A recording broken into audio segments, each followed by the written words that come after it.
get you the markets update now, and the JSE extended early losses to close about 2.4% down on Tuesday, halting 4 consecutive sessions of advances. Domestically, worries persisting about South Africa's fiscal situation. How will the markets fare today? Well, let's get an update now, and independent markets analyst is Jimmy Moyaha, who joins us for a quick update. Jimmy, good morning to you and thank you for your time.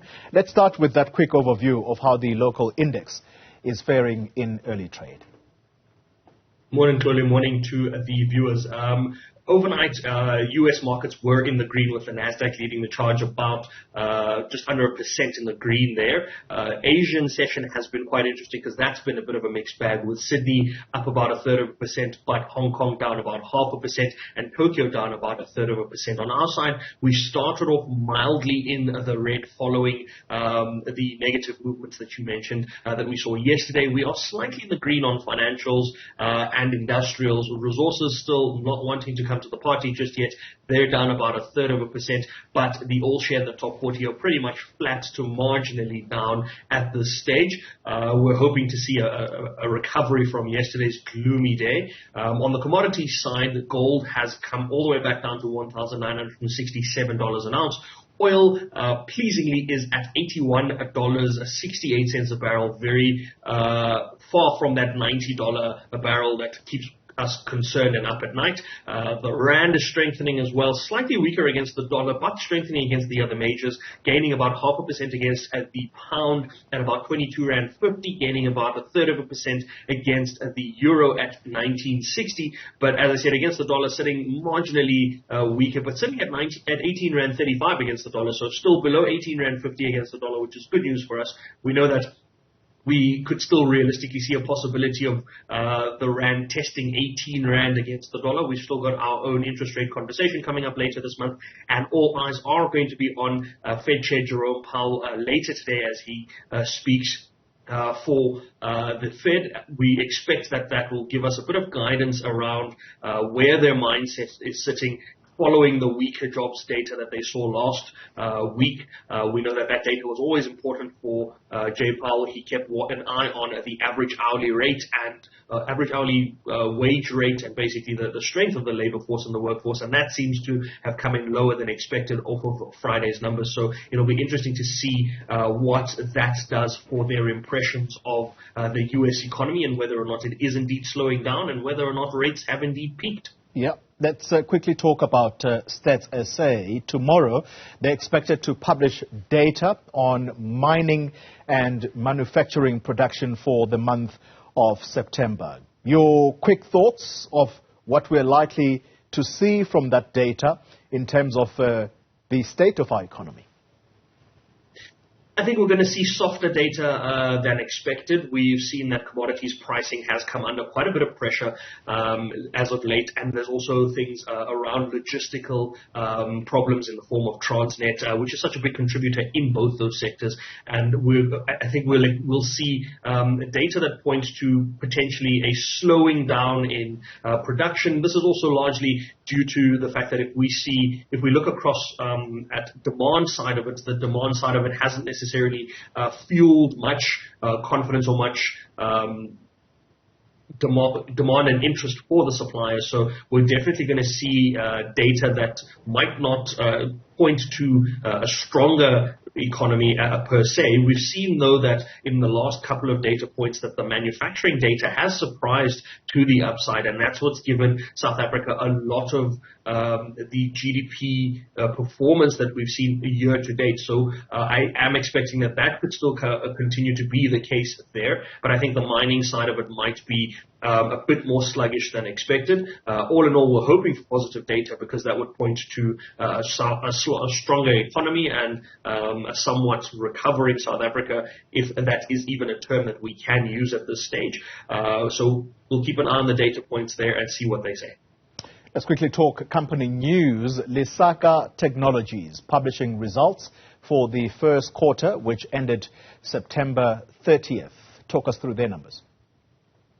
Stronger numbers. They're showing signs of recovery. I mean, if you remember, Lusaka was going through a bit of a downswing. They had negative earnings and operating losses. They've now swung back to operating income. Positive numbers there. They're back above profit for the first time at an operating level in a long time. The net losses also narrowed quite significantly by about 42%, from about $10 million to about $5 million. Lusaka's dual listed, so we will be referring to numbers in both dollars and rands because they hold a NASDAQ listing as well as a JSE listing.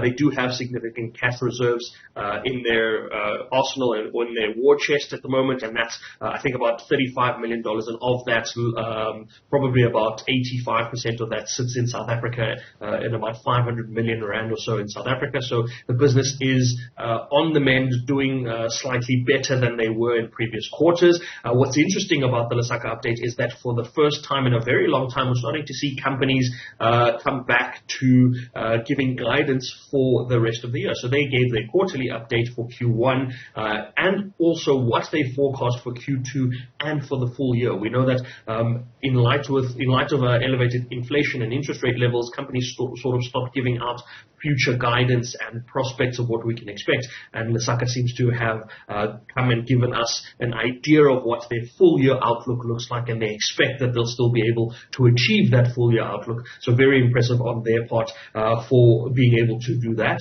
They are still seeing obviously negative or net losses if you look at headline earnings as a result of that position, or the net loss position that's on their books at the moment. But that should improve. We're seeing also that basic earnings per share and headline earnings per share have improved quarter on quarter quite significantly. So the business is showing some positive signs, and the expectation is that by the full year they'll be in a much better position than this Q1. Let's conclude with a company called WeWork. It is a leading global flexible space provider. It has filed for bankruptcy in North America. However, it says its South African operations are not going to be affected. How are the markets likely to digest this one? So the WeWork US bankruptcy, this Regulation 11 bankruptcy filing, is allowing the WeWork business in the US to restructure their balance sheet. So it is not. It's very different from a liquidation. If you're to think about things, they're not closing up shop and disappearing. They're being given the opportunity to restructure. They're speaking to their lenders about restructuring some of their deals, some of their leases, and that sort of thing. So that business could turn itself around in time, and possibly even quite quickly. From a South African perspective, it was interesting that the business wasn't affected. I spoke to the South African executive for WeWork, and he explained to me that the business is actually a wholly owned subsidiary of a South African entity. So they bought the entire franchise out in March of this year, which seems to have been one of the brighter moves that they were able to pull off. The business is strong. The business is profitable. They're even looking at expanding into Africa. So WeWork South Africa is unaffected entirely by the event happening in the US. I did also ask the executive yesterday that whether or not they would consider rebranding and looking at a different name if something doesn't go well in the restructuring in the US. And they said no, they're very confident in the brand. WeWork has a presence across 39 countries, and there's franchising in other countries as well. So it's not to say that whatever happens in the US is going to have a direct implication on the South African business. So very, very positive there for those that are in WeWork South Africa. Not so positive for those in the US, but hopefully the business is able to turn itself around. We know SoftBank has been one of its biggest supporters and backers and lenders in recent times. So it will be interesting to see if they're willing to commit more money to it. I think they have invested so much at this point that it would make very little sense for them to not continue to help in this turnaround strategy and this turnaround plan. Independent markets analyst Jimmy Moyaha, thank you very much for that markets update.